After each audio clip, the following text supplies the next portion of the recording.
আসসালামু আলাইকুম। প্রিয় দেশবাসী, আজকের ভিডিওটি ব্যতিক্রম ধর্মী একটি ভিডিও, যা হচ্ছে জনসচেতনতামূলক একটি ভিডিও। তো আজকের এই ভিডিওটি আপনারা অবশ্যই মনোযোগ সহকারে দেখবেন এবং আমার কথাগুলো মনোযোগ সহকারে শুনবেন।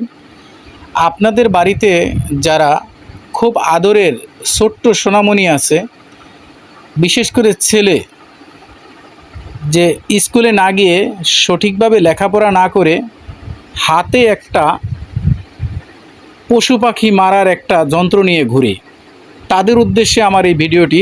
আপনার সন্তানের হাতে কখনো গুলাইল বা পাখি মারা বা কোনো একটা প্রাণীকে ক্ষতি করার মতো কোনো যন্ত্র তার হাতে আছে কিনা, এই জিনিসটা আপনারা খেয়াল করবেন। দেখেন, আজকে এই যে দোয়েল পাখিটা, আমাদের যে জাতীয় পাখি, তার আগে দুইটা কথা বলে নেই যে আমাদের পৃথিবীটা এত সুন্দর কেন জানেন? এই পাখির কারণেই, অর্থাৎ এই পশু পাখির কারণেই কিন্তু পৃথিবীটা এত সুন্দর। তো এখন এই যে পাখিটার পা দুটো দেখছেন, অর্থাৎ গুলাইল মেরে মার্বেলের সাহায্যে এই পা দুটোকে একবারে পঙ্গু করে দেওয়া হয়েছে। তো দেখেন আমাদের এই জাতীয় পাখিটাকে কি অবস্থা করা হয়েছে। তো পাখিটাকে দেখে আসলে আমার চোখে পানি এসে গেছে। আমি এই পাখিটাকে ধরে দীর্ঘ সময় খুব দুঃখ প্রকাশ করলাম, কান্না করলাম। দেখেন, এরকম কাজ যারা করে তাদের প্রতি মানুষের কতটা ধিক্কার, কতটা কষ্ট পায়।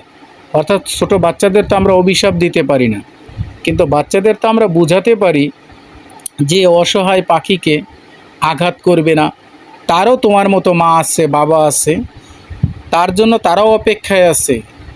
অর্থাৎ একটা মানুষ যখন বাহিরে যায় তার জন্য খুব চিন্তিত থাকে তার পরিবারের লোকজন, তেমনি একটা পাখিও যখন বাহিরে যায় তখনও কিন্তু তার জন্য খুব টেনশন বা চিন্তা থাকে।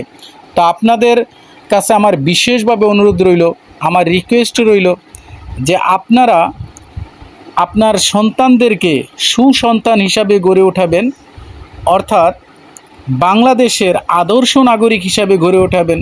কারণ পশু পাখিকে আল্লাহর নবীও কিন্তু অনেক আদর করতেন। অর্থাৎ এক সময় এক লোক একটা পাখিকে ধরে নিয়ে আসছিল, তখন সে বলছে যে তুমি যে এই পাখিটাকে ধরে নিয়ে আসলে, তো পাখির যে বাচ্চা আছে তাদের কি অবস্থা হবে তুমি কি ভেবেছো? তখন নবী করিম সাল্লাল্লাহু আলাইহি সাল্লাম তাকে দিয়ে আবার সেই মা পাখিটাকে তার বাচ্চাদের কাছে ফিরিয়ে দিলেন। তখন কথা হচ্ছে গিয়ে আল্লাহর নবীও কিন্তু এই কাজ করছেন। তা আপনাদের কাছে আমার অনুরোধ রইল যে আল্লাহর নবী যেই কাজটা করছে সেটা অবশ্যই শ্রেষ্ঠ কাজ। আর আমরা বিনা কারণে, বিনা দোষে আমরা একটা পিঁপড়াকেও মারব না।